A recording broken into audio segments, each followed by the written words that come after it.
Shalom para penonton tanya jawab semuanya. Pada kesempatan ini kita akan membagikan sebuah video tentang tanya jawab Alkitab. Semoga video ini dapat memberikan kita pengetahuan serta edukasi dan jangan lupa untuk memberikan like, subscribe dan komen untuk channel ini ya. Terima kasih. Pada kesempatan kali ini akan kita lihat dan mendengarkan penjelasan dari Pastor Paul Zhang mengenai isi Hades dan neraka, siapa yang masuk, dan apa yang terjadi. Israel dan Indonesia, penjelasan Alkitabiah. Ya, hari ini tema kita babak baru Indonesia dan Israel. Kita akan belajar lebih dalam lagi tentang isi Hades dan neraka, ya, isi dari Hades dan neraka. Babak baru Indonesia dan Israel serta Hades dan neraka lebih detail ya, saudara ya. Menurut Alkitab, bukan menurut mimpi penglihatan saya, saudara ya. Saya belum pernah dibawa ke neraka ya, seperti si Anu. Karena saya bukan ahli neraka, saya ahli surga, saudara ya. Kalau ada yang cocok jadi ahli neraka, ya bukan saya. Ya, saudara. Kalau Anda mau jadi ahli neraka, bolak-balik ke neraka, terserah. Kalau saya maunya bolak-balik ke surga saja, saudara ya. Saudara, sangat menarik ya, bahwa isi Hades dan neraka itu nanti ya akan memperjelas posisi Anda hari ini ada di mana. Kemarin kita sudah belajar tentang paradise ya, langit dan bumi yang baru. Nah, rasanya nggak adil kalau saya tidak membuat detail isi dari Hades dan neraka. Nah, kemudian kita juga akan membahas sedikit tentang babak baru Indonesia dan Israel yang akan kita bicarakan lebih detail besok pagi, hari Senin ya, besok sore. Cuman kita ini buat pengantar karena beritanya santer sekali, babak baru Indonesia dan Israel, dan nampaknya Prabowo ini menuruti nasihat saya ya. Kemarin sudah saya bahas 3 nasihat saya dituruti oleh Prabowo. 1, kasih makan. 2, minta tolong sama Cina. 3, membuka hubungan diplomatik dengan Israel. Mau nggak mau, kalau nggak selamat Indonesia bubar. Pasti bubar, dijamin bubar. Ya, tapi kalau minta tolongnya terlambat ya tetap bubar, ya. Tetap bubar kalau terlambat. Jadi kalau nggak cepet-cepet, ragu-ragu ya bubar.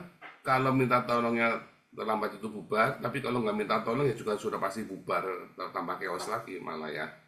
Tapi memang mau tidak mau harus minta tolong sama Cina dan buka hubungan diplomatik dengan Israel. Nanti tiba-tiba Indonesia tuh ngalami panen yang luar biasa, tiba-tiba saja ya. Lihat aja kalau nggak percaya ya. Wah, ada Nabi 26 di sini kalau ngomong nggak pernah salah. Oke, itu ya kira-kira. Sekarang Ya, shalom semuanya. Baik, kita bersatu dalam doa untuk memulai pembacaan firman Tuhan. Bapak, terima kasih untuk hari ini Tuhan. Kami berkumpul dalam Zoom Koinonia. Kiranya Engkau memberikan kami pengajaran Tuhan untuk kami terus belajar Tuhan untuk mengerti firman-Mu Tuhan agar kami merenungkan siang dan malam dan kami melakukannya Tuhan. Engkau berkati dan kepada semuanya Tuhan yang ada baik di Zoom ataupun di YouTube Tuhan. Kiranya apa yang keluar dari pengajaran Pastor Paul adalah daripada-Mu ya Tuhan. Kiranya Engkau berkati juga kami, Engkau berikan kami telinga untuk mendengar, dan kami dapat melakukan segala sesuatu dari firman-Mu. Di dalam nama Yesus Kristus kami mengucap syukur, haleluya, amin. Ya, silakan Ibu Ayu Anggreni, Yesaya 66, silakan dibacakan.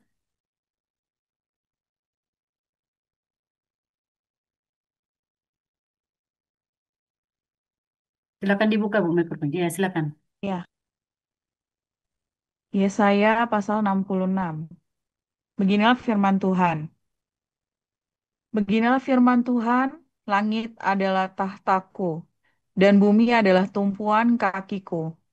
Rumah apakah yang akan kamu dirikan bagiku, dan tempat apakah yang akan menjadi perhentianku? Bukankah tanganku yang membuat semuanya ini, sehingga semuanya ini terjadi? Demikianlah firman Tuhan. Tetapi kepada orang inilah aku memandang, kepada orang yang tertindas dan patah semangatnya, dan yang gentar kepada firmanku.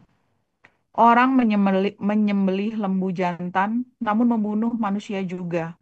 Orang mengorbankan domba, namun mematahkan batang leher anjing. Orang mempersembahkan korban sajian, namun mempersembahkan darah babi. Orang mempersembahkan kemenyan, namun memuja berhala juga.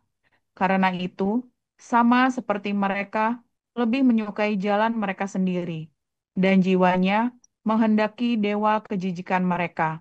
Demikianlah aku lebih menyukai memperlakukan mereka dengan sewenang-wenang dan mendatangkan kepada mereka apa yang ditakutkan mereka. Oleh karena apabila aku memanggil, tidak ada yang menjawab. Apabila aku berbicara, mereka tidak mendengarkan. Tetapi mereka melakukan yang jahat di mataku dan lebih menyukai apa yang tidak ku kehendaki. Dengarlah firman Tuhan, hai kamu yang gentar kepada firman-Nya. Saudara-saudaramu yang membenci kamu, yang mengucilkan kamu oleh karena kamu menghormati namaku, telah berkata, baiklah Tuhan menyatakan kemuliaan-Nya, supaya kami melihat sukacitamu. Tetapi mereka sendirilah yang mendapat malu. Dengar bunyi gemparan dari kota. Dengar datangnya dari bait suci. Dengar, Tuhan melakukan pembalasan kepada musuh-musuhnya. Sebelum menggeliat sakit, ia sudah bersalin. Sebelum mengalami sakit beranak, ia sudah melahirkan anak laki-laki. Siapakah yang telah mendengar hal yang seperti itu? Siapakah yang telah melihat hal yang demikian? Masakan suatu negeri diperanakan dalam satu hari, atau suatu bangsa dilahirkan dalam satu kali? Namun baru saja menggeliat sakit, Sion sudah melahirkan anak-anaknya. Masakan aku membukakan rahim orang dan tidak membuatnya melahirkan? Firman Tuhan. Atau masakan aku membuat orang melahirkan dan menutup rahimnya pula? Firman Allahmu. Bersukacitalah bersama-sama Yerusalem dan bersorak-soraklah karenanya, hai semua orang yang mencintainya. Bergiranglah bersama-sama dia segirang-girangnya, hai semua orang yang berkabung karenanya. Supaya kamu mengisap dan menjadi kenyang dari susu yang menyegarkan kamu, supaya kamu menghirup dan menikmati dari dadanya yang bernas. Sebab beginilah firman Tuhan. Sesungguhnya aku mengalirkan kepadanya keselamatan seperti sungai dan kekayaan bangsa-bangsa seperti batang air yang membanjir. Kamu akan menyusu, akan digendong, akan dibelai-belai di pangkuan. Seperti seseorang yang dihibur ibunya. Demikianlah aku ini akan menghibur kamu. Kamu akan dihibur di Yerusalem. Apabila kamu melihatnya, hatimu akan girang dan kamu akan seperti rumput muda yang tumbuh dengan lebat. Maka tangan Tuhan akan nyata seperti hamba-hambanya dan amarahnya kepada musuh-musuhnya. Sebab sesungguhnya Tuhan akan datang dengan api dan kereta-keretanya akan seperti puting beliung untuk melampiaskan murkanya dengan kepanasan dan hardiknya dengan nyala api. Sebab Tuhan akan menghukum segala yang hidup dengan api dan dengan pedangnya, dan orang-orang yang mati terbunuh oleh Tuhan akan banyak jumlahnya. Mereka yang menguduskan dan mentahirkan dirinya untuk teman-teman dewa, untuk taman-taman dewa, dengan mengikuti seseorang yang ada di tengah-tengahnya, yang memakan daging babi dan binatang-binatang jijik serta tikus. Mereka semuanya akan lenyap sekaligus. Demikianlah firman Tuhan. Aku mengenal segala perbuatan dan rancangan mereka, dan aku datang untuk mengumpulkan segala bangsa dari semua bahasa, dan mereka itu akan datang dan melihat kemuliaanku. Aku akan menaruh tanda di tengah-tengah mereka dan akan mengutus dari antara mereka orang-orang yang terluput kepada bangsa-bangsa, yakni Tarsis, Pul dan Lut, ke, ke Mesek dan Ros, ke Tubal dan Yawan, ke pulau-pulau yang jauh yang belum pernah mendengar kabar tentang aku dan yang belum pernah melihat kemuliaanku, supaya mereka memberitakan kemuliaanku di antara bangsa-bangsa. Mereka itu akan membawa semua saudaramu dari antara segala bangsa sebagai korban untuk Tuhan di atas kuda dan kereta dan di atas usungan, di atas bagal dan unta betina yang cepat, ke atas gunungku yang kudus, ke Yerusalem, firman Tuhan, sama seperti orang Israel membawa korban dalam wadah yang tahir ke dalam rumah Tuhan. Juga dari antara mereka akan kuambil imam-imam dan orang-orang Lewi, firman Tuhan. Sebab sama seperti langit yang baru dan bumi yang baru yang akan kujadikan itu. Tinggal tetap di hadapanku, demikianlah firman Tuhan. Demikianlah keturunanmu dan namamu akan tinggal tetap. Bulan berganti bulan dan sabat berganti sabat. Maka seluruh umat manusia akan datang untuk sujud menyembah di hadapanku, firman Tuhan. Mereka akan keluar dan akan memandangi bangkai orang-orang yang telah memberontak kepadaku. Di situ ulat-ulatnya tidak akan mati, dan apinya tidak akan padam. Maka semuanya akan menjadi kengerian bagi segala yang hidup. Amin. Demikian firman Tuhan. Ya, terima kasih Bu Ayu Anggreni. Dilanjutkan Pak Ali Mulyo, Wahyu 20. Silakan Pak. Wahyu 20. Lalu aku melihat seorang malaikat turun dari sorga memegang anak kunci jurang maut dan suatu rantai besar di tangannya. Ia menangkap naga, si ular tua itu, yaitu iblis dan Satan, dan ia mengikatnya 1000 tahun lamanya, lalu melemparkannya ke dalam jurang maut, dan menutup jurang maut itu dan memeteraikannya di atasnya, supaya ia jangan lagi menyesatkan bangsa-bangsa sebelum berakhir masa 1000 tahun itu. Kemudian daripada itu, ia akan dilepaskan untuk sedikit waktu lamanya. Lalu aku melihat tahta-tahta dan orang-orang yang duduk di atasnya. Kepada mereka diserahkan kuasa untuk menghakimi. Aku juga melihat jiwa-jiwa mereka yang telah dipenggal kepalanya karena kesaksian tentang Yesus dan karena firman Allah, yang tidak menyembah binatang itu dan patungnya, dan yang tidak juga menerima tandanya pada dahi dan tangan mereka. Dan mereka hidup kembali dan memerintah sebagai raja bersama-sama dengan Kristus untuk masa 1000 tahun. Tetapi orang-orang mati yang lain tidak bangkit sebelum berakhir masa yang 1000 tahun itu. Inilah kebangkitan pertama. Berbahagialah dan kuduslah ia yang mendapat bagian dalam kebangkitan pertama itu. Kematian yang kedua tidak berkuasa lagi atas mereka, tetapi mereka akan menjadi imam-imam Allah dan Kristus. Dan mereka akan memerintah sebagai raja bersama-sama dengan dia 1000 tahun lamanya. Dan setelah masa 1000 tahun itu berakhir, iblis akan dilepaskan dari penjaranya.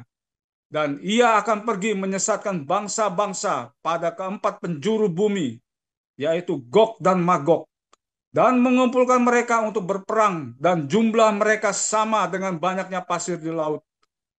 Maka naiklah mereka ke seluruh dataran bumi, lalu mengepung perkemahan tentara orang-orang kudus dan kota yang dikasihi itu.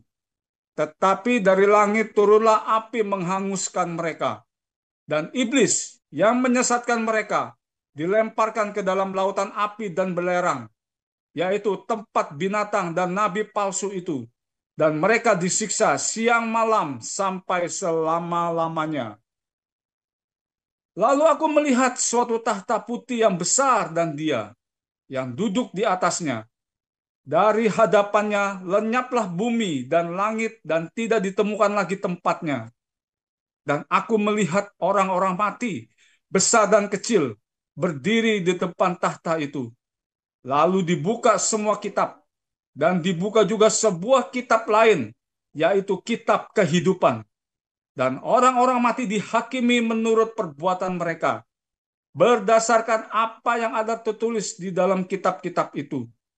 Maka laut menyerahkan orang-orang mati yang ada di dalamnya, dan maut dan kerajaan maut menyerahkan orang-orang mati yang ada di dalamnya, dan mereka dihakimi masing-masing menurut perbuatannya. Lalu maut dan kerajaan maut itu dilemparkanlah ke dalam lautan api. Itulah kematian yang kedua, lautan api. Dan setiap orang yang tidak ditemukan namanya tertulis di dalam kitab kehidupan itu, ia dilemparkan ke dalam lautan api itu. Demikianlah sabda Allah. Ya, terima kasih Pak Ali Mulyo. Silakan Pastor Paul. Haleluya, luar biasa. Tutup ya. Lalatnya pada masuk soalnya. Oke, tema kita inilah isi Hades dan neraka. Bedakan antara Hades dan neraka, saudara ya. Kalau kita bicara Hades itu bicara dunia orang mati, perhentian sementara. Kalau bicara neraka itu berarti kekal, ya. Nah, kata neraka itu ya neraka, naroko itu dari bahasa Sanskrit, saudara ya, yang disebut dengan neraka itu. Tetapi Alkitab menyebutnya bukan naroko tapi Gehenna, ya, Gehenna atau Gehinom, Gehenna atau Gehinom. Nah, dalam bahasa Yunani Gehenna, dalam bahasa Ibrani Gehinom. Lalu orang Arab bilangnya Jahanam, ya, karena tidak ada huruf G di dalam bahasa Arab. Jadi bilangnya Jahanam, ya. Ya kalau bilang neraka Jahanam, ya gitu ya. Ya, neraka Jahanam itu ya mereka bilangnya al Jahanam, ya. Tapi kalau di dalam bahasanya itu adalah Gehenna atau Gehinom. Nah, Gehenna itu adalah sebuah lembah dekat Yerusalem, ya. Gehenna. Sebentar saya tunjukkan ya tempatnya ya. Bentar.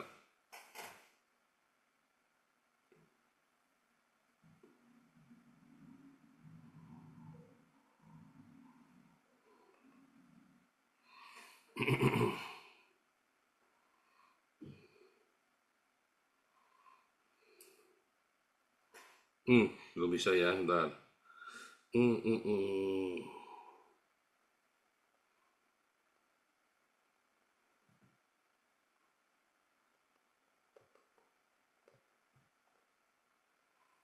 Oh, sebentar ya, belum bisa. Oke, tadi kita ya, saya nggak tahu nih kenapa nih.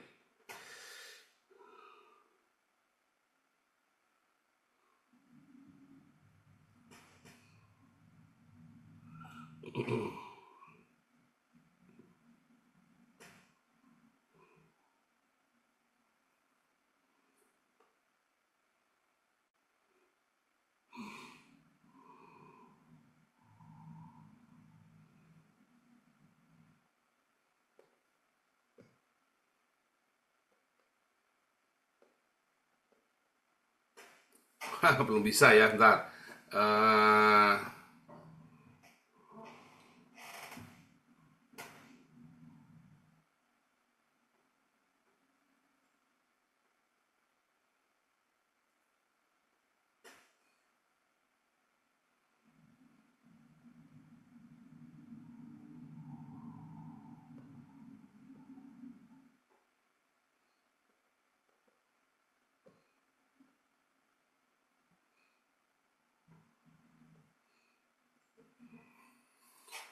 Ya, saya sambil ini ya, sambil tunggu nih, ngantung nih ya.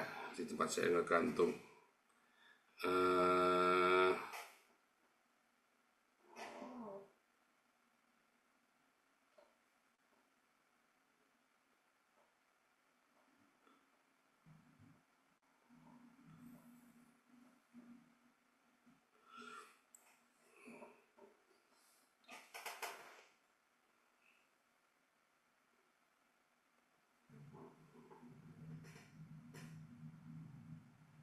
Bisa ya.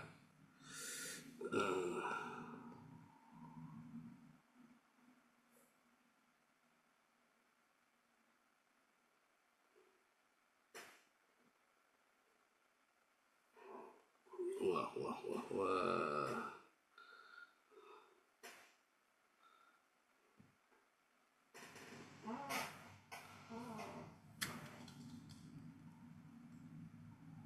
Oh, dah ya, oke. Ini ya.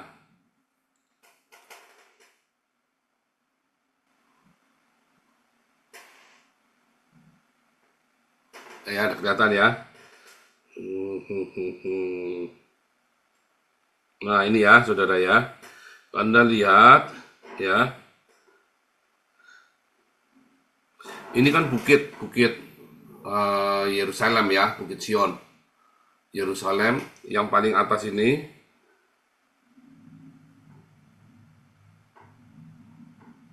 Ini adalah Yerusalem ya, kota Daud. Tempat ada bait suci di sana, ya. Lalu di lembahnya ada lembah Kiryat ini ya, lembah sentralnya ini dan lembah Hinom, ya namanya Hinom. Nah, makanya Hinom ini disebut dengan Ben Hinom ya. Daerah ini dulu punya seorang yang namanya Hinom. Entah siapakah Hinom ini, pokoknya daerah ini adalah daerah seorang namanya Lembah Ben Hinom.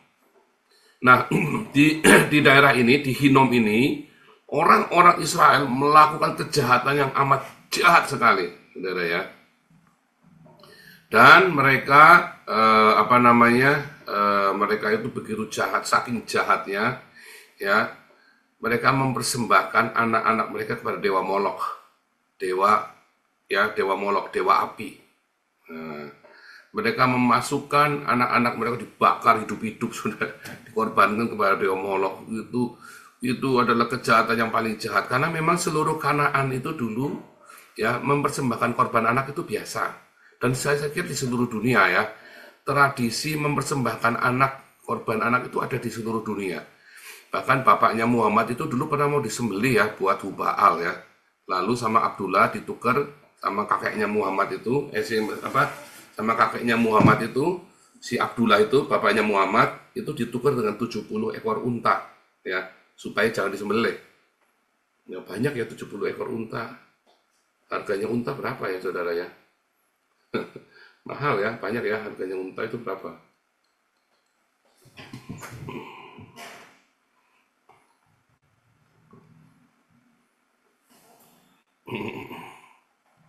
Ini saya cek ya saudara ya.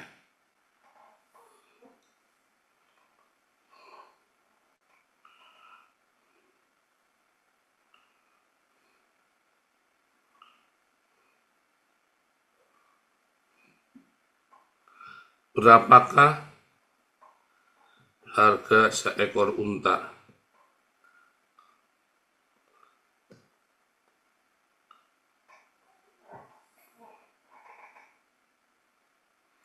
Rp10.000 ya rata-rata ya.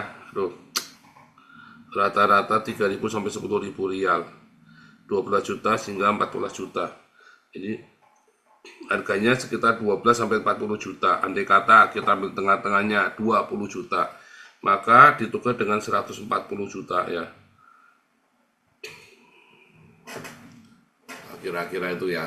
Jadi bapaknya Muhammad ditukar uang 140 juta, 140 juta itu kan 20 juta kali 70, 20 juta kali 7 kan sudah 1,4 miliar. Ya, 1,4 miliar itu ya. Dan bapaknya Muhammad itu mau dikorbankan. Jadi di seluruh dunia itu ada ya tradisi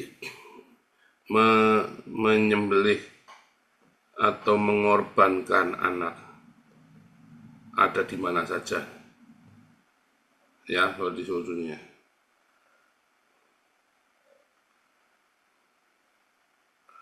Anda bisa tanya ChatGPT ya, gila ya saudara ya. Ya, daerah Venesia, daerah Aztec, Maya, suku Inka, ya bangsa kuno Eropa, ya, Mesir kuno, Israel kuno, ya, termasuk bapaknya Muhammad ya, ayah Muhammad dikorbankan kepada siapa?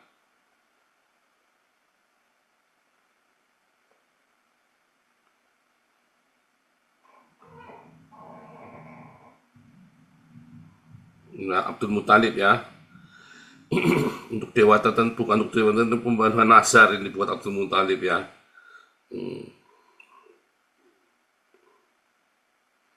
pakai 100 unta ya, malah bukan 70 ya, 100 unta ya kira-kira 20 miliar tuh ya. Itu contoh ya, bahwa itu ada ya, Nazar ngorbanin anak, nyembelih anak, ada, itu pokoknya intinya ada ya. Ya bukan jawab, wah ini benar-benar diinikan ya, mereka untuk nazar kepada Allah loh, Tuhan yang Maha Esa menurut keyakinan Abdul Muthalib, dan akhirnya digantikan dengan 100 unta. Nah, intinya pokoknya ada. Dari mana idenya mau menyembelih anak itu? Dari mana idenya? Ya kan? Dari mana idenya? Kan dari tradisi yang ada. Ya. Ya, clear ya? Ada. Jadi di seluruh dunia tadi ya. Di seluruh dunia itu tradisi mengorbankan anak itu ada ya. Ini ya, tradisi mengorbankan anak ya dari seluruh dunia. Termasuk nah, di Hinom itu, sebentar ya, kita ke Abraham dulu. Abraham itu kan mau nyembelih Ishak. Ya, kalau ditanya mengapa? Ya karena memang tradisi saat itu nyembelih anak itu biasa. Sudah biasa nyembelih anak, tradisi nyembelih anak itu. Ya. Ya, jadi ada memang itu sudah biasa nyembelih anak zaman itu. Nah, kemudian orang-orang Israel kan proselit kepada Yehova, menyembah Yehova. Nah, sejak itu tradisi menyembelih anak itu dilarang, nggak boleh, saudara. Tidak boleh, jangan mempersembahkan anak-anakmu kepada dewa yang menyembelih kepada dewa Molok. Ya terkutuk, saudara ya.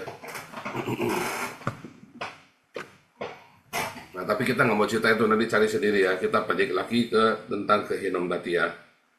Nah, kita jadi lagi tentang Hinom ya. Gehenna atau Hinom. Nah, coba kita cek ya di Google Earth ya. Gila ya, ada semua ya di internet ini. Anda mau belajar, mau pinter. Nah, Gehenna ya. Nah, ini ya, Valley of Hinnom, Gehenna ya.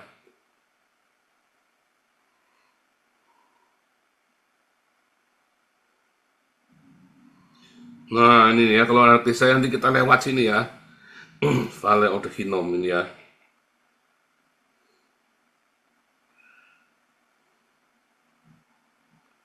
Ya, Valley of Hinnom. Masuk ke lembah ya. Oh, sekarang udah jadi kota ya, saudara ya. Udah jadi bagus ya.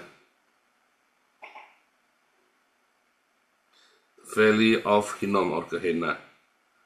Tempatnya di mana? Nah, ini ya, kira-kira ya. Nanti kita yang ke Israel, yang berangkat ke Israel, ya, Anda lihat akan lihat ya, ini kan Yerusalem.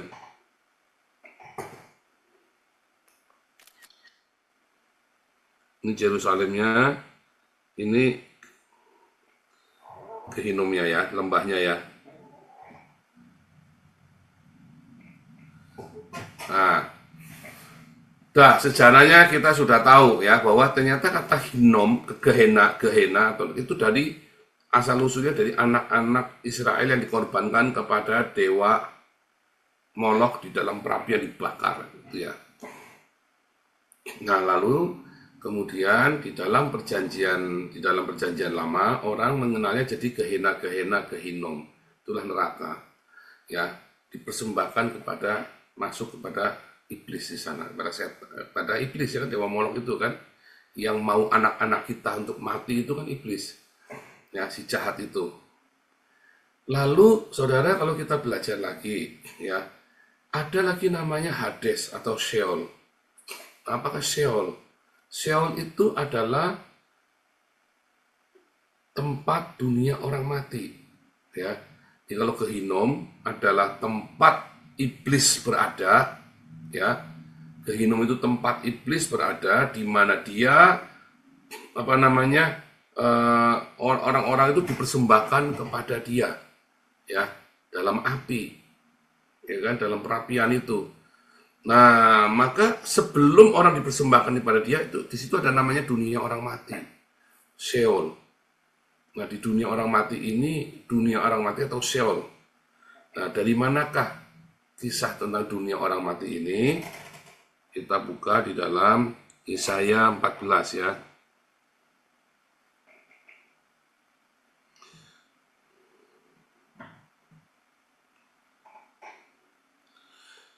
cerita ini Yesaya ini dibagi menjadi 3 ya saudara ya. Orang Yahudi itu dan para teolog-teolog percaya bahwa Yesaya ini dibagi menjadi 3 bagian. Bagian yang pertama itu yang nulis Yesaya sendiri sampai sampai pasal 42. Lalu sisanya itu yang nulis bukan Yesaya tapi murid-muridnya Yesaya. Tapi tetap namanya Yesaya. Tapi Yesaya 14 adalah tulisannya Nabi Yesaya sekitar tahun 800 sampai 700 sebelum Masehi, atau kejadian itu sekitar 150 sampai 200 tahun sebelum ada Nebukadnezar Raja Babel. Lalu Yesaya menulis tentang ejekan tentang Raja Babel. Apakah dia cerita tentang Nebukadnezar? Bukan, saudara. Ini kejadiannya jauh sebelum kejadian ada Nebukadnezar Raja Babel itu. Ya. Lihat. Ya, jadi ini tentang ejekan Raja Babel ini tulisannya ya, bagian pertamanya. Tuhan menyayangi Yakub dan memilih Israel sekali lagi. Lihat ya. Wah, sudah berakhir si penindas, sudah berakhir orang lalim. Tuhan mematahkan tongkat orang fasik. Ya kan? Nah,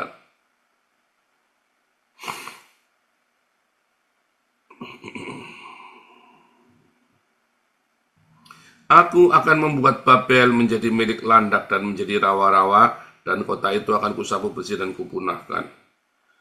Loh, salahnya apa? Babel nggak pernah ada urusan sama Israel saat itu, saudara ya. Nggak pernah negara Babel itu mengganggu Israel. Tahun 800 itu nggak pernah mereka ya, nggak ada urusannya. Dulu sekali ya si Nimrod itu atau Amrafel itu menculik Lot. Tapi setelah itu nggak ada cerita lagi. Babel dengan Israel itu berinteraksi itu tahun 586 sebelum Masehi. Yesaya itu 800 sebelum Masehi. Lalu apa urusannya? Nah, ternyata cerita Babel ini semua sejarah Mesopotamia, sejarah dunia dalam versi Alkitab itu bermula dari Mesopotamia. Ada saya tulis dalam buku saya Khilafah terakhir ya. Yang belum punya bukunya silakan beli ya di Shopee ya. Nah, jadi Yesaya 14 ini sebenarnya adalah sebuah nubuatan tentang apa? Tentang asal-usul manusia, kejahatan manusia. Karena ketika Adam dan Hawa itu keluar dari Eden, dia keluar ke arah timur. Ya. Dia keluar ke arah timur. Nah, di dalam ke timur itu bangkitlah seorang yang bernama Nimrod. Nimrod itu ya. Nimrod itu penyembah dewa bulan sabit. Baal. Tetapi Nimrod ini ya juga adalah orang yang mendirikan menara Babel melawan Tuhan. Jadi kisah tentang Babel ini adalah kisah pemberontakan melawan Tuhan, saudara. Ya, kisah tentang Babel ini. Nah, lalu apa cerita yang dimaksud ini? Nimrod itu berkata, Yehova Livne, melawan Tuhan. Siapakah yang melawan Tuhan, saudara? Iblis kan? Makanya ketika kita lihat, engkau sudah jatuh dari langit, bintang timur putra fajar ini, ya bahasa aslinya dari ini ya, Elel ben Sakar.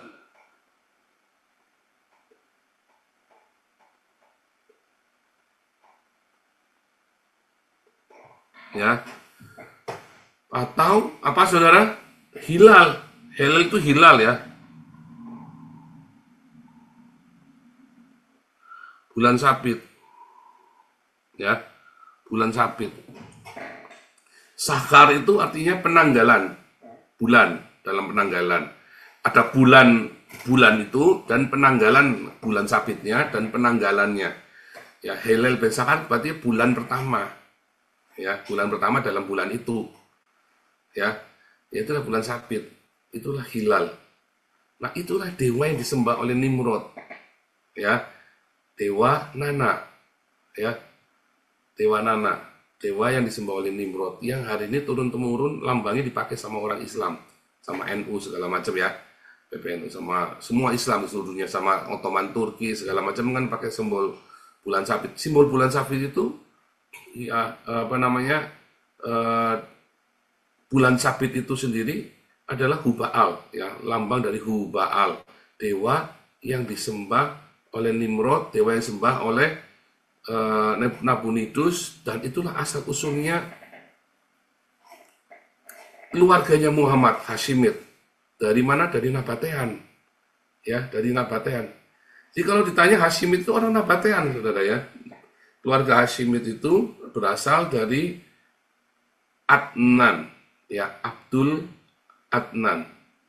Ya. Abdul Adnan ini berasal dari Nabatean. Lalu orang-orang Islam berkata, oh Nabatean itu nabat, berarti apa? Nebayot, bukan saudara ya. Nabat itu bukan nebayot. Nabat ya nabat, NBT. NBTW, nabatewan. Kalau nebayot, NBYT, nebayot. Ya, nun, bet, yot, taf. Kalau nabatean, nun, bet, taf, waf. Ya, nabatean itu. Beda ya. Jadi apa namanya, orang bingung dengan itu. Kalau Anda belajar sejarah seperti saya, Anda bisa membedakannya. Jadi sekarang tak kasih tahu bahwa itu ternyata berbeda, bahwa Nebayot itu bukan Nabatean.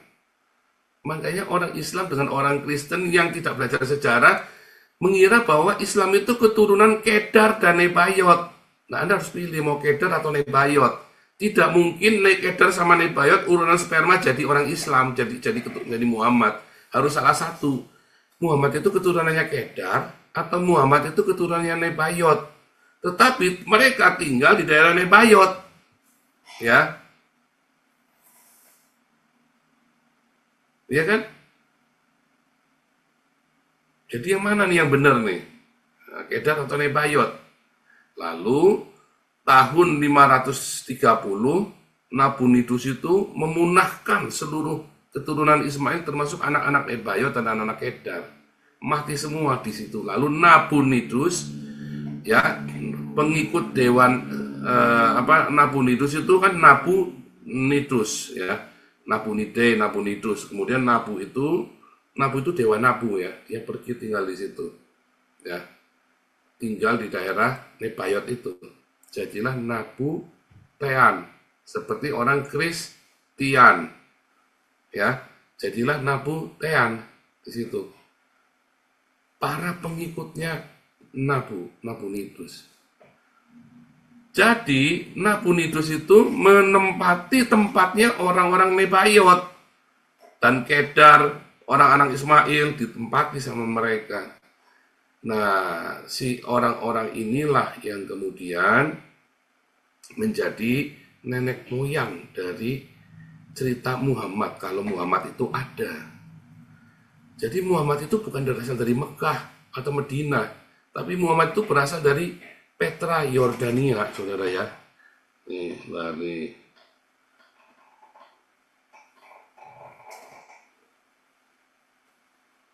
Nabatean ya. Nabatean. Historical landmark of Jordan. Nah, ini ya. Nah, itu ya. Itu ya, saudara ya. Nah, nanti kita ke sana tuh, yang teman-teman yang ke Israel, ya. Nanti kita pergi ke sini ya. Teman-teman yang ke Israel, kita pergi ke sini nanti. Ya. Kita masuk ke dalam gua-gua ini ya. Naik onta ntar ya, atau naik onta nanti. Nah ini ya, Nabatean ini. Daerahnya orang Nabatean. Coba kita lihat ya. Tuh jauh sekali ya saudara ya dari Mekah ya.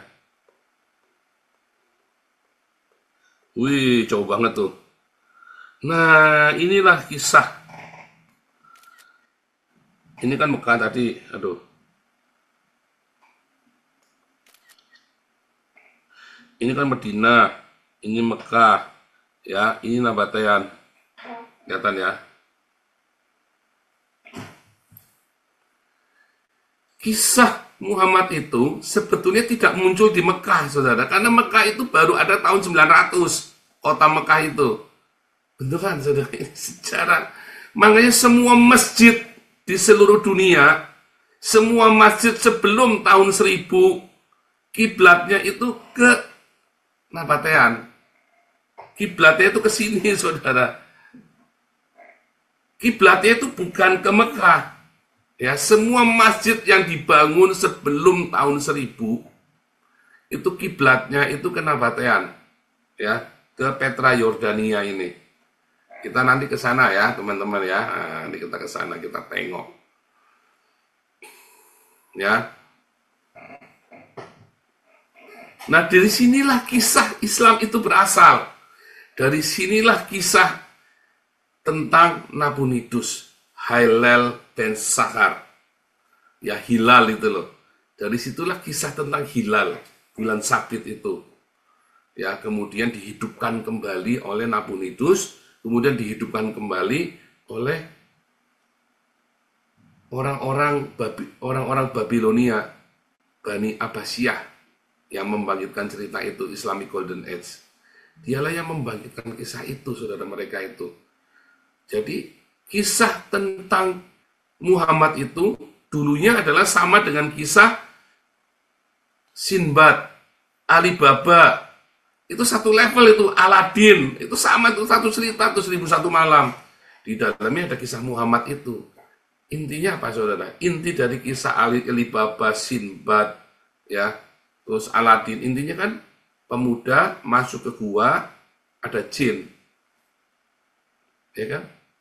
Pemuda masuk ke gua, ada jin di sana. Intinya kan begitu kan, kisah itu kan. Lalu pemuda ini mendapat satu kekuatan. Ya kan, mendapat kekuatan baru. Nah, loh Pak, kok ceritanya ke Muhammad? Inilah asal-usulnya cerita hadis dan neraka. Inilah kisah tentang neraka itu berasal dari sini. Ya, aku kisah neraka, kisah tentang Hades, yang Hades dan neraka, ya Hades dan neraka, ya betul ya, Hades dan neraka berasal. Nah, kita sekarang sudah tahu ya, dan kita balik lagi. Oh, bukan Yesaya ya, sorry ya, Yesaya. Kita kembali ke sini ya, Yesaya 14, lihat. Dunia orang mati, nah kata dunia orang mati, ya, ini berasal dari kata Sheol. Tempat perhentian, ya. Nah, di mana menyongsong kedatanganmu dijagakannya arwah-arwah bagimu. Semua pemimpin bekas raja-raja bangsa-bangsa dibangunkannya dari tahta mereka. Jadi ini lagi cerita nanti ya, saudara ya. Tetapi lihat, sekaliannya mereka mulai ya kan dibangunkannya, karena kan belum kan, ya engkau telah menjadi lemah, lihat ya, ke dunia orang mati engkau diturunkan kemegahanmu dan bunyi gambus-gambusmu, ulat-ulat dibentangkan sebagai lapik tidurmu. Lihat ya, ke dunia orang mati, Sheol, bunyi gambus-gambusmu itu, gambus ya, string. Jadi pada beberapa teolog karismatik seperti Dani Tumiwa, ya, dia bilang waktu iblis dijatuhkan ke bumi, ya, ke dunia orang mati, dia tuh bawa string, saudara, bawa gitar, ya, dia anti banget sama musik rock ya, si Dani Tumiwa itu ya, anti banget karena dia dirusak, ya, gitar itu dibawa. Coba Anda main piano tuh chordnya nggak nyampe 400, kamu main gitar chordnya bisa sampai 600, saudara. Chord gitar itu Anda ya, tangan jari Anda membentuk chord gitar itu bisa menciptakan chord baru lebih dari 400 chord. Kalau main piano Anda terbatas cuma bikin maksimum 400 chord. Ya, tapi kalau gitar itu ya, gitar itu maksimum. Kalau gitar itu bisa unlimited chordnya, saudara. Main gitar itu, gitaris itu ya, string itu memang luar biasa ya. Tapi piano sendiri itu string ya. Kalau Anda lihat piano di belakang tuca itu kan string juga. Jadi piano, harpa, gitar, itu string, gambus itu ya. Bahasa aslinya coba kita lihat ya. Ayat 11 ya.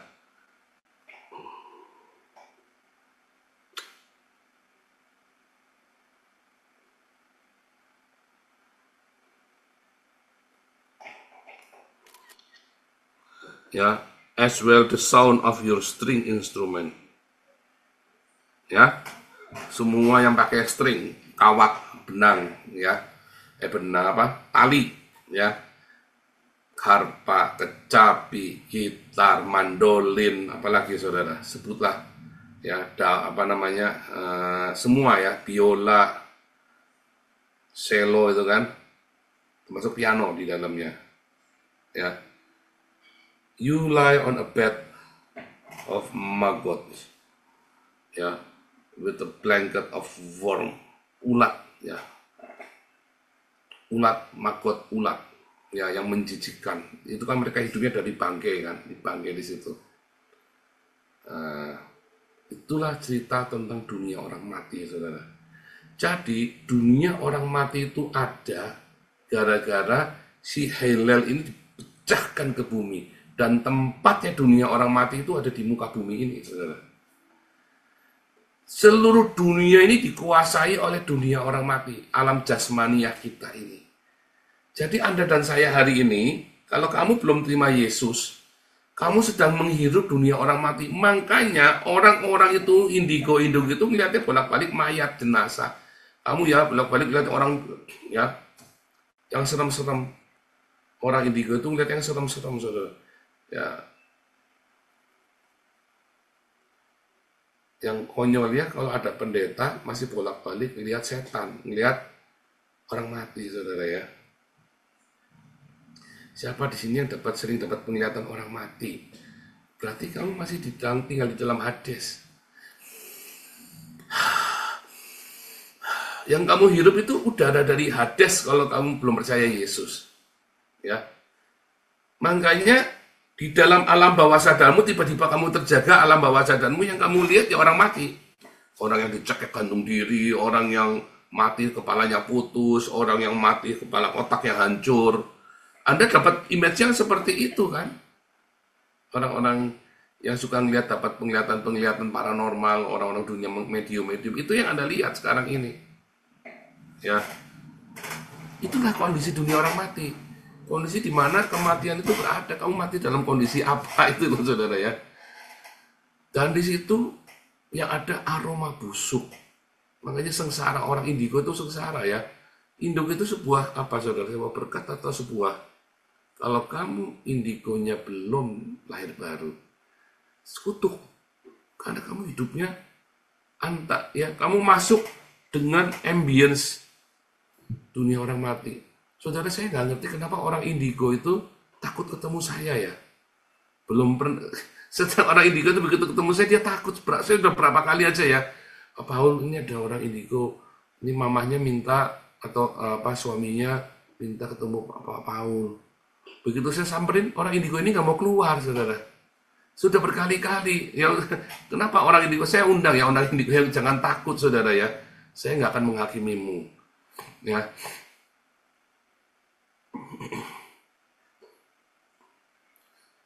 Banyak orang takut indigo itu, banyak orang indigo takut sama saya nggak tahu kenapa ya. Tapi kalau kamu indigo dan kamu diserahkan kepada Yesus, kamu nanti ngelihatnya paradiso.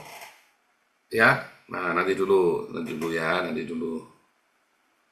Jadi kita tahu sebenarnya yang nama Sheol ya, Sheol atau dunia orang mati itu, ya itu adalah tempat di mana kamu mulai menghembuskan nafasmu yang terakhir, lalu kamu melanjutkan hidupmu di sana, melanjutkan kehidupan dunia orang mati, melanjutkan kematianmu maksudnya kan, nggak hidup mati kan. Lalu oleh orang Islam dibilang siksa kubur. Nah itu yang namanya siksa kuburnya orang Islam. Dibilang siksa kubur, itulah Sheolnya kita. Ya, karena di kuburan itu kan ada belatung, singgat belatung, maggot itu loh. Ya ulat. Ya itu dimaksud oleh orang Islam. Karena kan orang Islam dia ngambil dari mitologi Yahudi, Targum, ya kan. Ambil dari semua Torah lisannya orang Yahudi, bukan dari yang tertulis. Jadi pemahaman dunia orang mati atau siksa kubur itu sebenarnya adalah ini, Sheol, dunia orang mati. Semua orang meninggal mati masuknya ke sana. Contohnya, saudara ya. Contohnya ya, Yunus ya. Ya kan, terkenal kan cerita Yunus ini kan. Yunus mati apa hidup? Yunus hidup. Nah ini pendeta-pendeta banyak yang salah ya. pendeta-pendeta itu banyak yang nggak ngerti kalau Yunus itu ternyata sudah masuk dunia orang mati.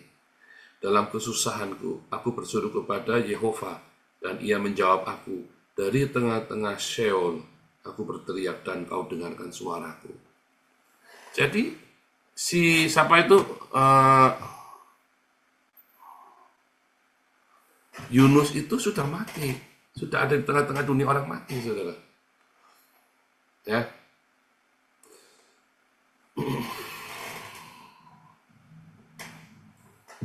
Ya, Yunus 2 ayat 2 ya, kita buka ya.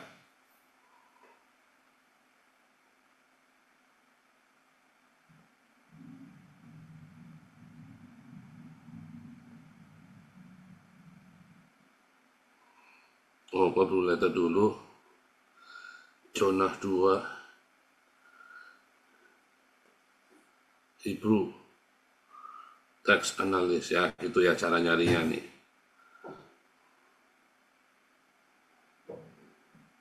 And he said, I cry out because the affliction my to Jehovah in hands of me from the belly of the Sheol. Ya, the Sheol itu ya. Dari perut, the belly of the Sheol. Dari dunia orang mati, saudara ya. Sheol tadi ya, Sheol. 7585. Sheol itu adalah Hades. Ya, grave, hell, pit, Sheol ya. Hades itu the wood of the dead. Ya, jadi Yunus itu sudah sampai ke Sheol, jadi jangan mau belum mati Yunus itu. Coba kita tadi lihat ya, blue letter tadi ya, dalam bahasa Yunaninya ya.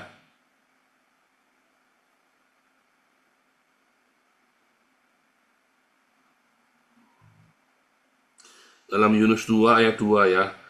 Kai eminen eponsa tlike to proskurion tonteon mau seperti. Bentar ya. Yunus 2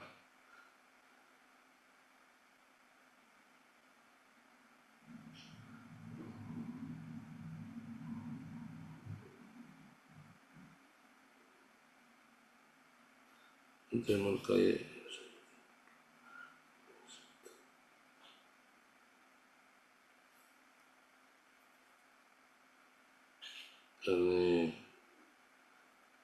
ini ya.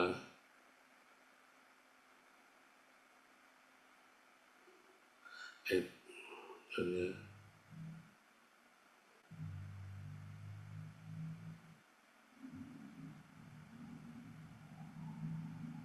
bukan ya. Bukan.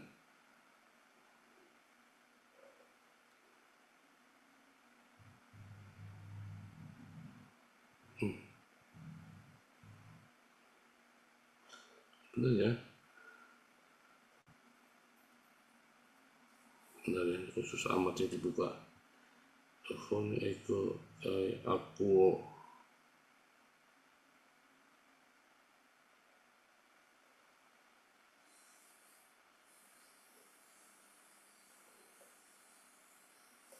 Dan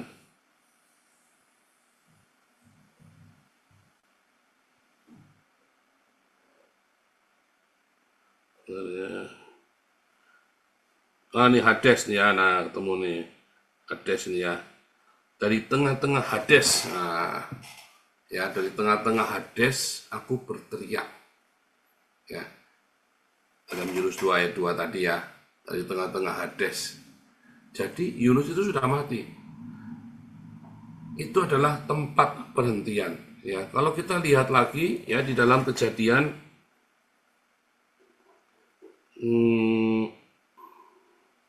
dalam dunia orang mati ya.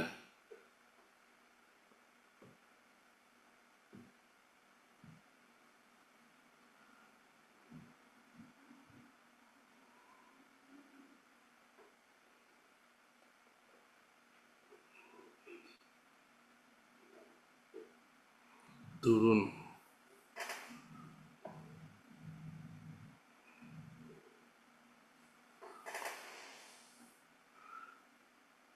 Mana tadi?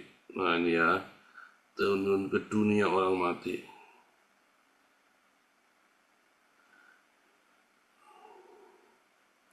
ternyata ya si siapa itu dalam Kejadian 37 ayat 35 ya, I will go down to Sheol. Ya. Yakub bilang, aku akan turun ke dunia orang mati. Dia tidak bilang pergi ke paradiso loh, saudara. Yakub itu. Ya.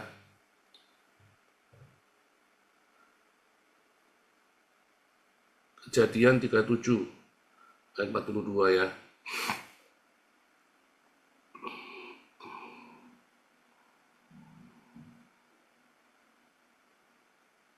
Ayat 35. Sekali anak laki-laki perempuan, tidak, aku akan berkabung sampai aku turun mendapatkan anakku ke dalam dunia orang mati. Ya, ke Sheol, dia bilang ya. Perginya ke Sheol, nggak ke paradiso ya, ke Sheol perginya.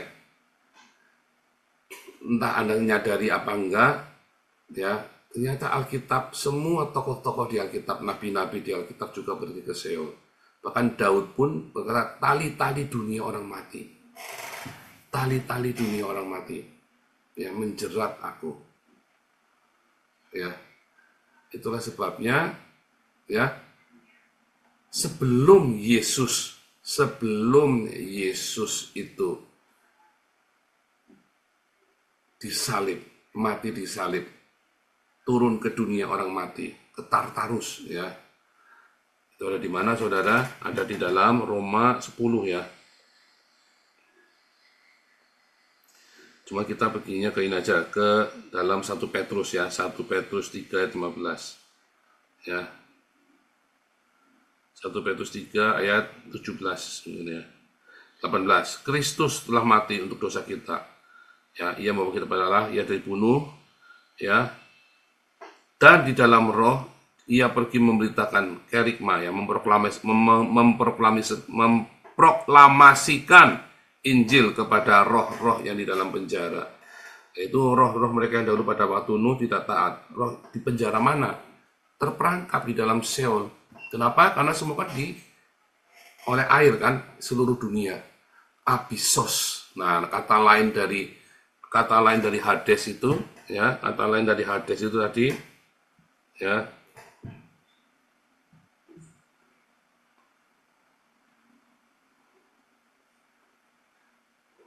Dan ya. Nah.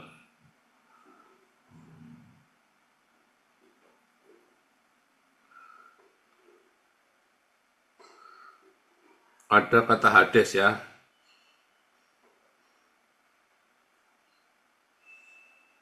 Nama lainnya adalah Abyssos. Kalau dalam ini kan namanya tadi Sheol ya. Bahasa Ibrani Sheol. Nah, Abyssos atau Hades. Abyssos itu adalah laut yang dalam, saudara. Ada dalam Kejadian 1 ayat 2, maka roh Allah layang-layang di atas samudra raya. Nah, kata samudra raya itu dari kata di dalam kegelapan, tehum.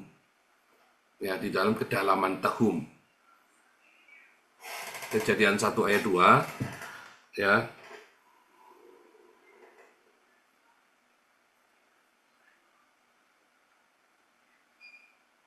Bumi belum berbentuk dan kosong, gelap gulita menutupi. Nah, ya, gelap gulita menutupi Abyssos.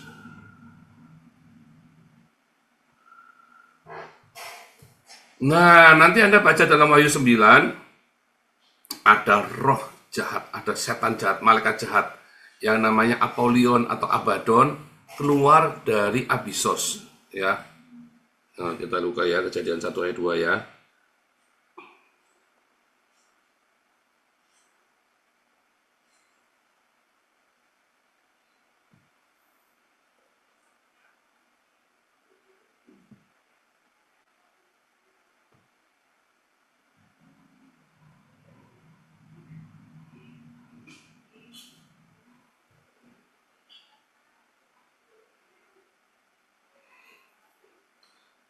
Itu ada kata abuso ya, atau abiso.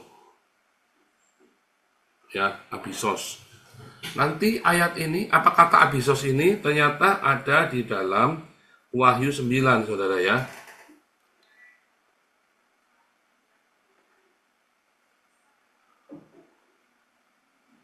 dalam Wahyu 9, Anda akan melihat ada ya, raja yang memerintah mereka ialah malaikat jurang maut. Namanya adalah Abaddon dalam bahasa Ibrani, dalam bahasa ini Apollyon. Malaikat jurang maut. Namanya Abaddon atau Apollyon. Artinya destroyer, perusak. Sedangkan kata malaikat jurang maut, the angel of Abyssos, saudara ya. Di dalam Wahyu 9 ayat 11. Kita buka ya.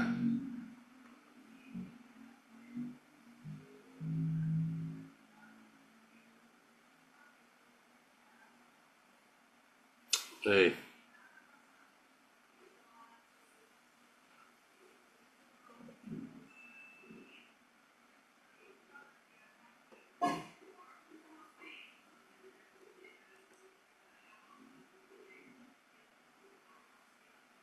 Ya, Abaddon Apollyon atau Apollyon ya, dari Abyssos ini, malaikat Abyss ya, malaikat jurang maut. Nah, jadi kita tahu saudara, ternyata ya samudra raya tadi itu kan Abyssos ya, sementara Abaddon atau Apollyon keluarnya dari Abyssos. Di langit dan bumi yang baru ya, kemarin kita sudah belajar, ternyata tidak ada lagi laut, tidak ada lagi Abyssos, tidak lagi dunia orang mati. Lalu tiba-tiba kita muncul nih kata Apollyon dan Abaddon, penguasa dari Abyssos. Ya. Terus kita lihat kata Gehinom atau Gehenna, asal usulnya dari orang-orang yang mempersembahkan anaknya dibakar ya kepada Moloch, dewa Moloch. Ya, dewa Moloch ini dewa yang menuntut mengorbankan anak-anak ya. Nah, jadi dikatakan dalam Wahyu 20 nanti iblis naga itu, dan iblis itu dilempar ya ke lautan yang menyala-nyala, lautan api yang menyala. Kemudian si maut ya, Hades ya, maut atau Hades dibuang, laut menyerahkan orang-orang mati di dalamnya, lalu maut dan kerajaan maut semua dilempar ke perapian yang menyala-nyala, lautan api. Itulah kematian yang kedua, lautan api. Jadi apakah isi dari Hades itu, saudara? Isi dari Hades itu semua orang mati, dan di situ belum ada penghakiman. Wahyu 20 mengatakan belum ada penghakiman. Di sana cuman ada apa, saudara? Cuman ada ketakutan, retak gigi. Cuman ada ketakutan. Dan dikatakan tadi Sheol itu isinya ulat. Ya. Jadi yang isinya ulat itu ada di Hades, saudara. Ulatnya tidak mati, ya, ada api di sana. Ya, apinya tidak padam. Jadi api yang apa? Apakah api itu, saudara? Api yang Anda pahami seperti itu. Apakah api yang itu? Anda bayangkan Anda mati. Ya, jangan mati. Anda kalau sakit sakit gula misalnya kan. Ya kan kulitmu jadi nggak berasa, saudara. Plus kamu bakar di atas api kan nggak berasa kan? Kalau kamu mati, ya, kamu dibakar nggak berasa. Artinya, apakah yang perapian seperti apa yang ada di Hades itu? Apakah api-api yang hasil oksidasi itu, saudara? Bukan. Semua itu lagi cerita tentang sebuah metafora. Metafora dari kehidupan kita. Apakah Abyssos, apakah samudra yang dalam Abyssos itu benar-benar adalah seperti itu, saudara? Seperti kita ini ada di dalam apakah lautan itu? Kalau kita lihat laut, oh itu tempatnya setan itu. Nah, mitologi Yunani, mitologi Babilonia, semua cerita bahwa ada monster laut, ada kejahatan di dalam laut itu. Karena memang dari situlah cerita semua mitologi Alkitab dan semua mitologi di dalam semua agama di dunia berasal dari Babilonia. Kisah tentang Abyssos, Hades, Gehenna, Semua itu berasal dari sana, saudara. Makanya mereka punya bahasa yang sama. Kalau Anda lihat orang Yunani pun sama, mereka punya cita Hades, dewa Hades itu kan dewa kematian itu kan. Sama. Apakah api yang itu? Ya bukan, ya. Bukan api-api yang seperti Anda lihat itu. Tetapi api apa itu, saudara? Karena tubuhmu kan sudah mati, kamu kan tidak merasakan lagi dibakar. Yang merasakan adalah jiwamu. Di dalam Hades itu ada ketakutan. Di sana cuma ada kertak gigi, kata Tuhan Yesus ya, di dalam Markus itu ya. Kalau Anda baca di dalam Markus, ya Markus 9 ayat 44 ini ya.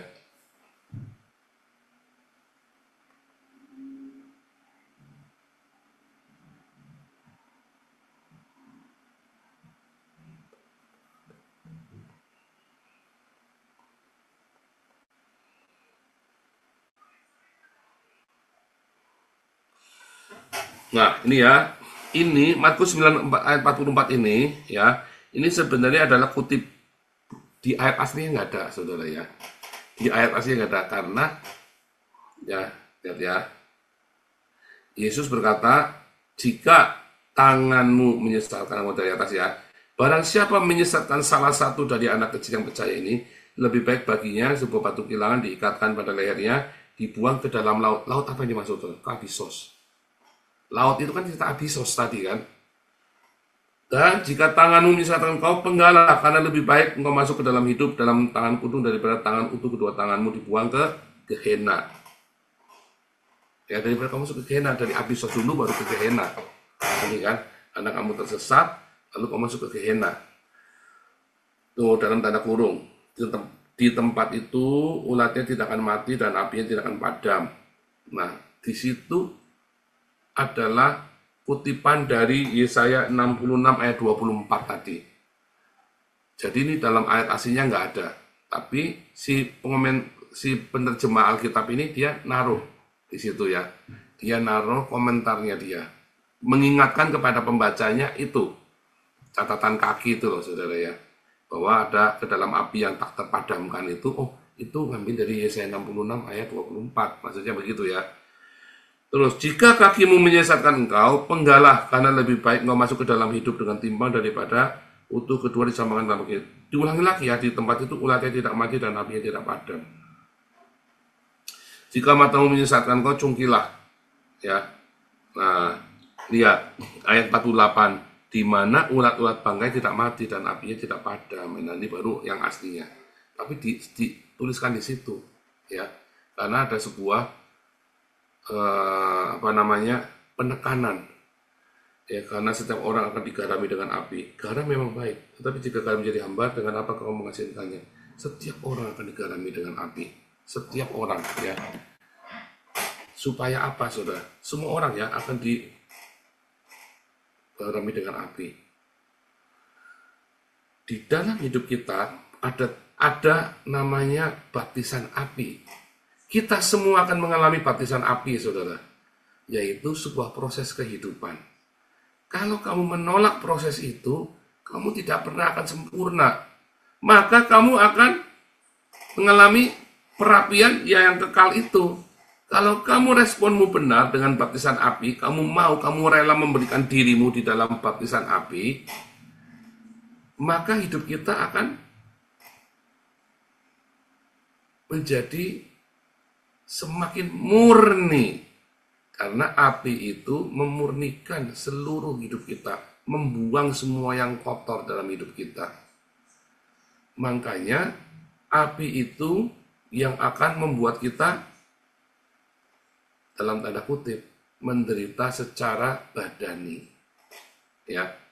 Orang-orang yang sudah mengalami penderitaan badani dalam arti baptisan api itu, ya, maka dia tidak berbuat dosa lagi karena hidupnya semakin murni. Ya. Bentar, sedikit lagi deh ya.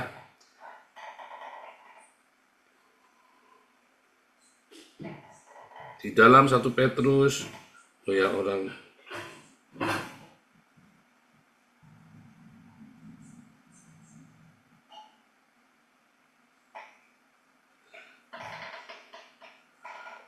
Ini udah kita bolak-balik baca di dalam ini ya, dalam pagi ya.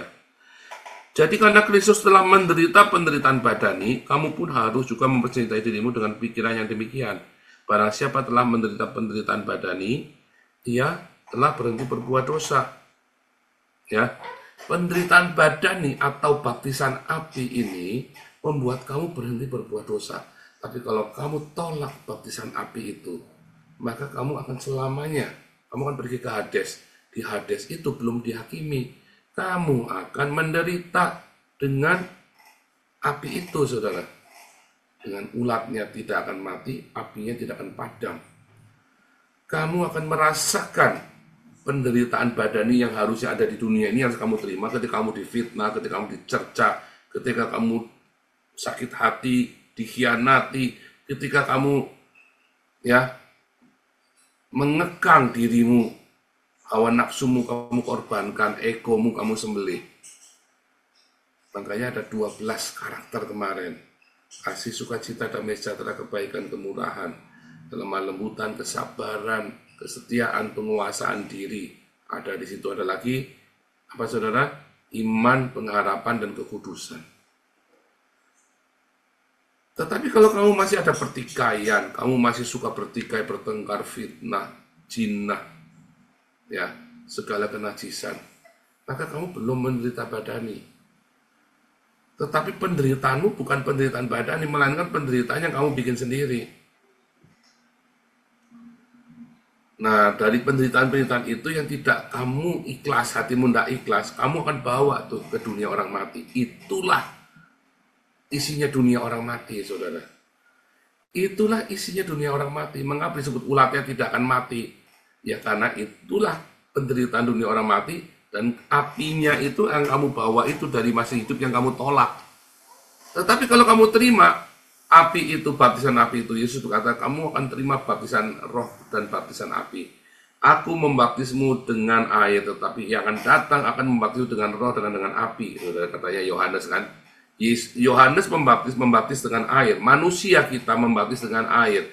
Tapi Yesus yang akan membaptis kita dengan baptisan Roh Kudus dan baptisan api. Kita dibaptis roh dulu, supaya apa? Supaya kita sanggup menanggung baptisan api itu. Anda semua yang sedang mengalami baptisan api, kamu kudu terima, ikhlas hatimu, saudara.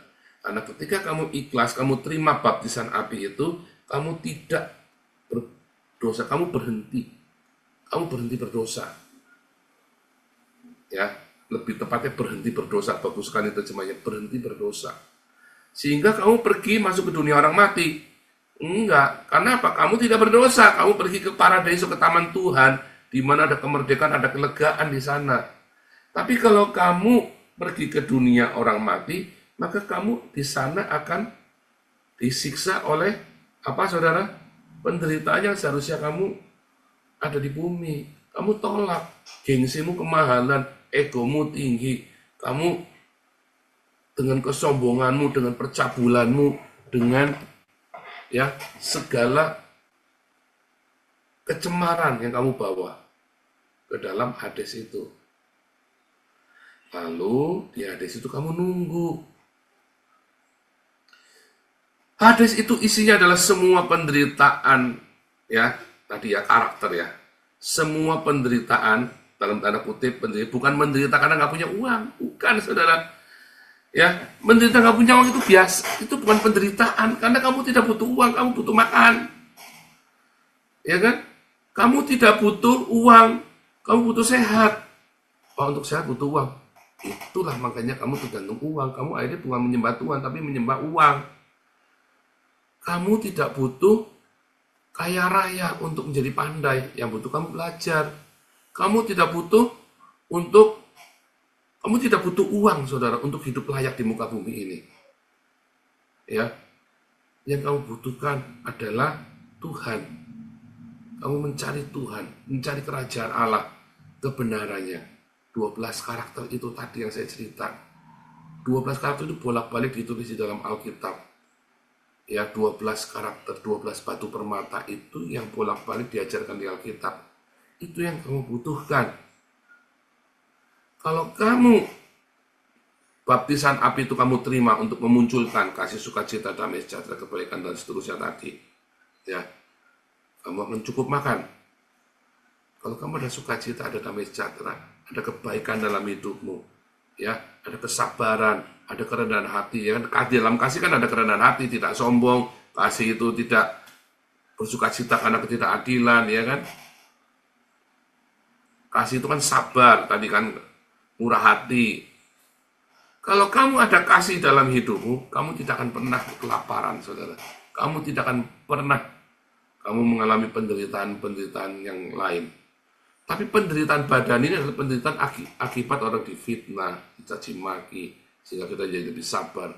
Bagaimana kita tetap bersukacita di dalam kemiskinan, kita bersukacita di dalam tekanan pekerjaan yang luar biasa, di dalam fitnahan, di dalam diskriminasi.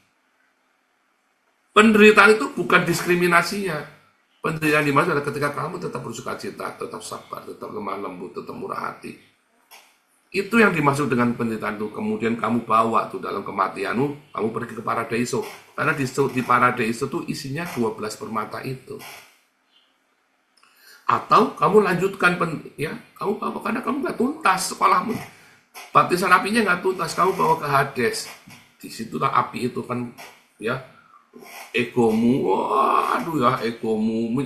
Ego itu menderita, saudara. Orang dengan ego yang besar itu menderita sekali, saudara, ya. Gampang tersinggung, gampang ngamukan, sombong, angkuh, menderita. Orang yang tidak sabaran itu kamu pikir enak, saudara. Orang yang ngamukan itu kamu pikir enak. Saya ini temper, ya, nggak enak, saudara, hidup dengan temperamen seperti saya ini. Menderita sekali. Waduh, nggak karu-karuan. Kamu pikir orang-orang yang pelit itu hidupnya enak, saudara. Enggak, orang kayak saya itu lebih nikmat, ya. Murah hati, nggak pelit. Kamu pikir orang-orang sombong itu hidupnya enak. Kamu pikir orang-orang yang berzina itu, orang-orang yang cabul itu, kamu pikir hidupnya enak. Tiap malam, gelisah, ya. Badannya panas, gelisah sana, ya kan? Karena apa? Karena libidonya membangkit, bergejolak dah, ya kan? Libidonya itu nggak enak, saudara. Kamu itu enak, orang begitu. Nah, itu kemudian dibawa ke Hades itu. Itulah penderitaan. Itu yang kamu alami di Hades itu. Beda kalau kamu sekarang percaya kepada Tuhan Yesus. Ya, Yohanes 3 ayat 18, ayat terakhir, ya. Yohanes 3 ayat 18. Habis ini kita tanya jawab yang sedikit, ya. Kalau mau tanya, kalau nggak ada kita skip aja. Barang siapa percaya kepadanya tidak dihukum. Artinya apa? Kamu nggak akan masuk ke Hades.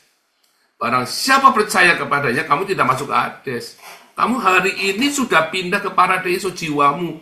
Karena paradiso dan Hades ini kan nggak cerita 3 dimensi. Bukan cerita 3 dimensi, saudara. Badan kita ini 3 dimensi, badan ini. Tetapi jiwa ini kan bukan 3 dimensi. Paradiso atau Hades. Sekarang seluruh dunia, seluruh alam jasmani dikuasai oleh Hades. Lah kamu ada di Hades sekarang. Para indigo ini, para orang-orang ini melihatnya orang mati. Melihatnya penderitaan orang mati. Tetapi ketika kamu masuk ke paradiso, ketika kamu percaya kepada Yesus, kamu berarti sepakat ampuni. Kamu berarti sepakat memberi, bersedekah. Kamu sepakat mencintai. Hatimu menang, saudara. Hatimu bahagia. Kamu ada di paradiso. Sehingga kamu sekarang, kamu tahu ada di paradiso, ada di Hades, kamu tahu. Di Hades tempatnya di mana ego itu dilampiaskan, di mana kepelitan itu, kekikiran itu dilampiaskan. Dan itu kamu menderita, orang kikir itu menderita, orang yang sombong menderita, orang yang angkuh, orang yang sakit hati itu menderita, menyimpan dendam itu menderita. Itulah isinya Hades, saudara. Kamu mau di tempat di mana ada 12 batu permata, kasih sukacita, damai sejahtera, kebaikan, kemurahan, di mana selalu ada cinta, di mana selalu ada damai sejahtera, di mana selalu ada sukacita, di mana selalu ada kesabaran. Orang situ sabar semua. Orang situ, ya, hidupnya sabar, di mana ada kelemah lembutan, di mana di situ ada orang-orang yang menguasai dirinya, orang-orang yang setia, orang-orang yang penuh dengan iman dan pengharapan. Kamu mau tempat tinggal yang kudus, nggak ada kecemaran, Apa mau hidup di tempat orang yang isinya melampiaskan hawa nafsunya dengan pertikaian, dengan seks, dengan... Nah, itu surganya Islam, saudara ya. Apa yang kamu inginkan selama di dunia ini, bunuh orang, apa segala macam, ada tuh di surganya Islam tuh. Termasuk seks. Kamu semua akan masuk dalam surgamu masing-masing. Kamu ngidam-ngidamkan apa, ya itu akan. Kalau saya mengidamkan kasih sukacita 12 batu permata itu, saudara. Ya, hari ini kita tahu kita ada di mana, mulai hari ini. Nah, kalau kamu masih hidupnya dikuasai oleh kecemaran, ya kamu sudah tahu kamu ada di situ, dan itu menderita kan. Lalu kamu kan cari pelampiasan, dan kamu nggak puas, pengen lagi kan. Dan itu menderita sekali, dan itu kan kamu bawa tuh ke Hades tuh. Dimana ulatnya tidak akan mati, itulah dunia orang mati. Dan apinya tidak akan padam, itulah baptisan api yang seharusnya kamu tanggung di dunia yang nyata ini, kamu untuk supaya kamu jadi permata, tapi kamu nggak mau, kamu tolak. Akhirnya kamu tinggal di Hades sampai dengan hari penghakiman. Tok palu, saudara. Ya, di dalam Hades kamu bisa salahkan orang lain. Aku bunuh diri karena pacarku berkhianat. Aku bunuh orang dulu, aku bunuh suamiku karena dia selingkuh. Aku dulu merampok, dulu aku mencuri karena ini. Kamu bisa salahkan semua orang, ini karena Jokowi. Ini salahnya gara-gara ijazahnya Jokowi palsu. Kamu bisa salahkan semua orang, saudara. Oh, ini salahnya Gilbert. Kamu bisa salahkan semua orang di Hades. Karena kan belum dihakimi. Kamu tidak dikasih tahu sebuah film yang panjang tentang hidupmu. Gara-gara keputusanmu itu, maka orang lain di sana mati itu. Gara-gara kamu tidak mau nutup pintu, males. Kamu tidak mau cepat-cepat bangun, maka anakmu mati. Gara-gara kamu bertengkar dengan istrimu, anakmu bunuh diri. Kamu pikir anakmu bunuh diri karena dia lemah mental, bukan. Karena kamu dengan istrimu tidak baik. Kamu boleh salahkan semua hal. Tetapi ternyata di film itu kesalahannya kita ketok palu, saudara. Kita kaget, ternyata salahnya kita. Itulah penyesalan yang amat sangat. Hukumanmu itulah itu. Hukuman yang kamu tahu bahwa itu salahmu sendiri. Itu hukuman yang paling hukum, saudara. Hukuman yang paling berat. Kamu tahu bahwa itu salahmu sendiri. Kamu sekarang, itu di Salemba itu ya. Saya kan pernah masuk Salemba itu. Di Salemba itu, orang semua kenapa dipenjara? Karena salahnya dia. Aku salah begini karena begini. Wah, semua orang ketok-ketok palu dibuka ceritanya semua. Ini loh, kaitannya ini semua, saksi-saksi diceritain semua, dirangkai. Ya kan, udah ketok palu kan. Lagi belum sidang kan semua, karena ini dia gagal, karena salah. Itu saja masih bisa nyalain orang, karena kan orang nggak tahu. Tapi di hari penghakiman, semua dibuka. Kamu nggak bisa nyalain siapa-siapa, bahwa ternyata itu salahmu sendiri.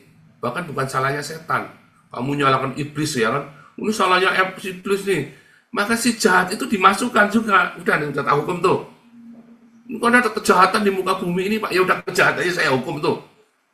Karena kenapa? Ya kamu kan tetap salah kan, ikuti kejahatan itu kan. Ya, si penipu ini kan, tipuan itu pun dimasukkan ke neraka, saudara. Si penipu itu kan, iblis itu yang kamu bilang iblis tadi, Helel Ben Sakar itu kan. Makanya surganya Kristen penuh dengan kasih, sukacita, damai sejahtera, kebaikan, kemurahan, ya kan, lemah lembutan, penguasaan diri, kesetiaan. Surganya Islam penuh dengan apa, saudara? Olala bebe, ya jus. Tiap hari pesta seks apapun. Di situ ada pesta mabuk-mabukan, ada pesta seks. Lalu apa bedanya sama kali jodoh?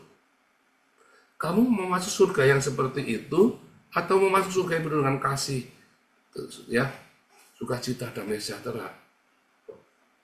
Perang naga apa? Naganya saja sudah dimasukkan ke neraka, kok perang naga? Oh, naganya dimasukkan ke neraka kok. Ya kan? Nah itulah, kamu masuk surga yang penuh seks. Oh, bayangin, apa bedanya sama, kamu coba pergi kali jodoh, ya, atau pergi ke Alexis, masuk suasana begitu. Kalau kamu orang yang setia dengan istrimu, orang yang waras, ya, kamu ajak kan? Nah enak, saudara, masuk ke sana. Saya pernah masuk ke Alexis, saudara, ya, saya kan nggak tamu. ada istri datang nangis dari suaminya. Bayangin saudara. Kasihan ya, nggak punya duit uangnya. Aduh, kasihan. Kamu masuk surganya Buddha, sama surganya Buddha kan hening, ya hening, sepi, senyap, kosong, melompong, saudara. Anda mau masuk ke sana, karena Anda di muka bumi ini, Anda ruwet pikiranmu, lalu Anda malam-malam lihat di langit yang gelap itu penuh dengan keheningan, saudara. Tahum, kekelaman. Kekelaman, tahum itu saudara ya. Kekelaman, itulah bisa saudara. Surga yang penuh dengan keheningan, senyap, kehampaan. Anda mau masuk surga itu ya boleh, kamu jadi Buddha. Anda mau masuk surga yang mana? Jadi surga itu bukan cuma satu, Gilbert itu salah ngawur tuh ya. Saya nggak tahu Gilbert belajar teologinya di mana dia dulu ya. Tapi ngawur, siapapun yang ngajarin dia salah pokoknya. Buddha itu punya cita-cita masuk surga yang seperti itu. Surganya Buddha itu bukan surganya kita yang penuh dengan sukacita. Weh, senang saudara. Surganya kita penuh dengan sukacita. Sukacita kan bukan diam. Bukan diam begitu, bukan hening. Yang namanya sukacita itu nggak mungkin hening saudara. Penuh dengan sorak-sorai. Ya, penuh dengan nyanyian. Senang siapa senang nyanyi? Saya mah senang nyanyi. Makanya saya senang, saya masuk surga saya penuh dengan sukacita di sana. Ada tarian, ada sukacita, ada berbagai alat musik. Saya main berbagai alat musik, saya senang. Di surga saya bayangin di surga itu seperti itu. Ya. Anda mau masuk surganya siapa? Anda mau masuk surganya Sun Gokong itu. Surganya Sun Gokong itu yang dewa-dewanya berkelahi sendiri gara-gara rebutan pacar kan? Iya kan dewa lang itu dewa-dewanya di surganya Sun Gokong itu rebutan pacar itu. Lah kamu masuk surganya dia ya boleh. Nanti pacarmu direbut sama orang lain, nanti kamu marah lagi. Ya ini nggak jadi surga lagi kan? Terjadilah prahara di surga. Sun Gokong naik ya, seekor liar nakal brutal, diobrak-abrik itu surganya sama Sun Gokong. Lah kalau kamu masuk surganya Sun Gokong ya boleh ke sana saudara. Saya emang nggak mau masuk surga yang begitu. Saya mau masuk surga yang penuh dengan ada kesetiaan, ada damai sejahtera, ada kelemah lembutan. Orang nggak perlu kundulmu peang, nggak perlu begitu, saudara ya, nggak perlu dimaki-maki. Saya mau pengen surga yang begitu ya, saudara. Surga yang penuh dengan penguasaan diri, surga yang penuh dengan kekudusan, yang selalu ada iman, kesetiaan, ada iman panjang ya, kesetiaan, ada penyertaan Tuhan di sana, dan ada pengharapan yang indah. Ya kan, orang kalau berharap sesuatu kan senang bahagia, saudara. Orang kalau tidak punya pengharapan dia mati.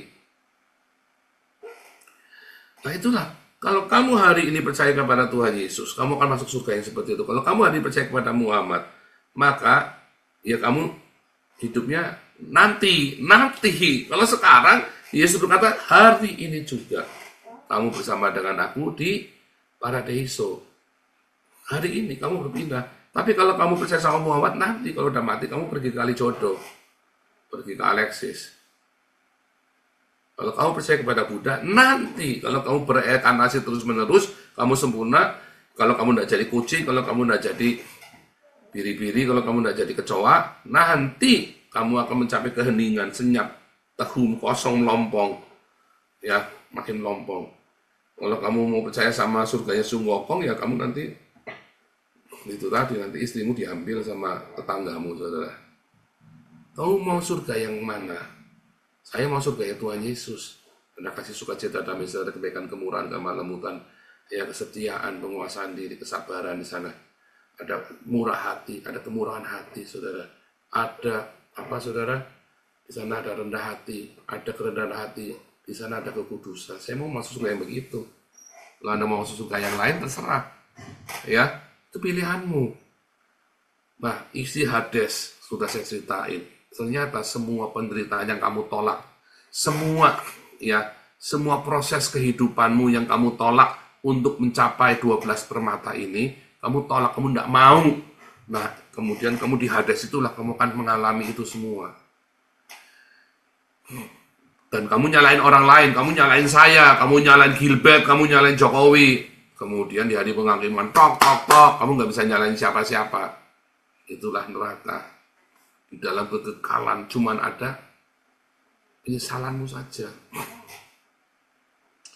Ya, Tuhan Yesus memberkati. Jawabannya lihat ayat di Alkitab, Yesaya 66 ayat 24 berbunyi, mereka akan keluar dan akan memandangi bangkai orang-orang yang telah memberontak kepadaku. Di situ ulat-ulatnya tidak akan mati dan apinya tidak akan padam, maka semuanya akan menjadi kengerian bagi segala yang hidup. Wahyu 20 ayat 14-15 berbunyi, lalu maut dan kerajaan maut itu dilemparkan ke dalam lautan api. Itulah kematian yang kedua, lautan api.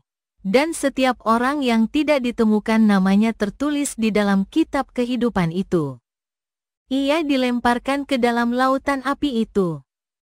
Yunus 2 ayat 2 berbunyi, dalam kesusahanku aku berseru kepada Tuhan, dan ia menjawab aku, dari tengah-tengah dunia orang mati aku berteriak, dan engkau dengarkan suaraku.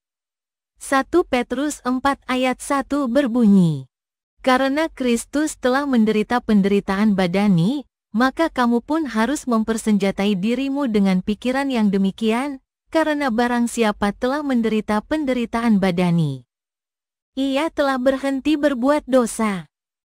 Markus 9 ayat 48 berbunyi, di tempat itu ulat-ulat bangkai tidak mati dan apinya tidak padam. Saudara-saudari sekalian, di video yang telah kita saksikan bersama barusan ini kita telah mendengarkan bagaimana penjelasan dari Pastor Joseph Paul Zhang mengenai jawaban. Silahkan para penonton menilai sendiri tentang penjelasan itu, dan silahkan tulis pendapatnya di kolom komentar. Terima kasih.